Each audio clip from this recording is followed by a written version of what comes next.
जोगाईवाडी जिल्हा परिषद गटातील विविध गावांमध्ये नवनियुक्त पोलीस पाटील म्हणून निवड झालेल्या उमेदवारांचा सत्कार जिल्हा परिषद सदस्य बालासाहेब शेप यांच्या वतीने करण्यात आला।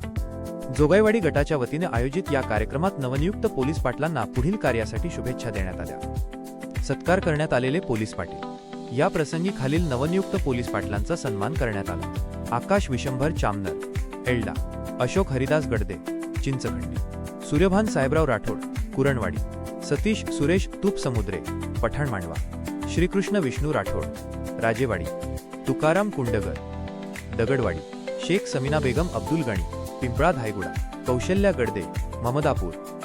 उपस्थित मान्यवर या सोहळ्याला जिल्हा परिषद सदस्य बालासाहेब शेप यांच्यासह कृषी उत्पन्न बाजार समितीचे उपसभापती लक्ष्मण कर्नल, कुरणवाडीचे सरपंच बलभीम पाटील कुंडगर, पिंपळा धायगुडाचे माजी सरपंच खाजा पटेल, राक्षसवाडीचे माजी सरपंच सतीश गडदे आणि पठाण मांडवाचे माजी सरपंच अशोक राजमाने यांची प्रमुख उपस्थिती होती। यासोबतच भाऊसाहेब खोडवे, दाजी पाटील कुंडगर, हुसेन शेख, बशीर शेख, बंडू काचगुंडे, राजू जोगदंड, बख्खन जोगदंड, छगन जोगदंड, सुनील खोडवे, दिलीप सातपुते, विनायक चामनर, चौरंग तात्या सोन्नर, भालचंद्र खडके, अण्णा चामनर, बापूराव चामनर, शिवा जाधव, विनायक जाधव, विजय राठोड आणि शेख तयब यांच्यासह अनेक ग्रामस्थ व कार्यकर्ते मोठ्या संख्येने उपस्थित होते।